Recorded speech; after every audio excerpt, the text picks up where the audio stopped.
তাই বিয়ে করেছি। বিপদে না পড়লে সম্পূর্ণ অপরিচিত একজনকে তুমিও বিয়ে করতে না, আমিও বিয়ে করতাম না। জি। আর এখন যদি আমি সব পুরুষের মতো তোমার উপরে ঝাঁপিয়ে পড়ি, তাহলে অন্য পুরুষ আর আমার মধ্যে পার্থক্য হলো কি? শোনো, বিয়ে করেছি, একসাথে থাকছি। যদি কখনো তুমি মন থেকে আমাকে ভালোবাসতে পারো, স্বামী হিসেবে মেনে নিতে পারো, তখন না হয় আমাদের সংসারটা শুরু হবে। যে মানুষটা আমাকে এত বড় বিপদ থেকে উদ্ধার করছে, আমি তো সাথে সাথেই তখন তাকে স্বামী হিসেবে মেনে নিয়েছি। এটা তুমি কৃতজ্ঞতা প্রকাশ করছো।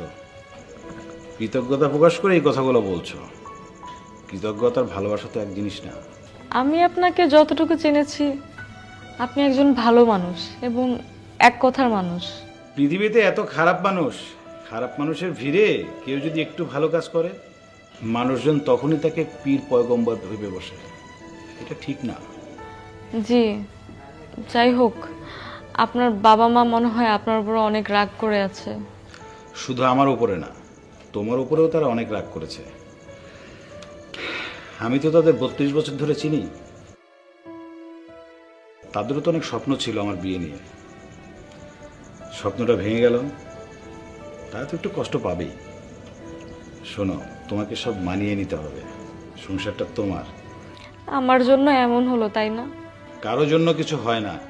এই যে 4 আঙুল দেখছো, এই যে 4 আঙুলের কপাল, এই কপালে সব কিছু লেখা থাকে। তুমি জানো না, জন্ম মৃত্যু বিয়ে সবই বিধাতার হাতে। জি।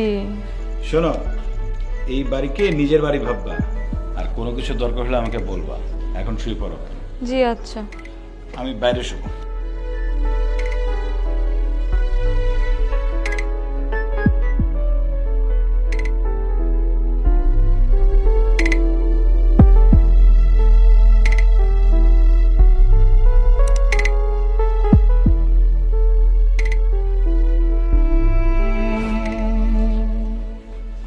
তোমাকে যে তখন জিজ্ঞেস করলাম কোনো কিছু লাগলে আমাকে বলবা, বলনি তো। সারাদিন যে না খেয়ে বসে আছো, এই সকাল থেকে দেখছি একই কাপড়ে বসে আছো, আমাকে বলনি কেন?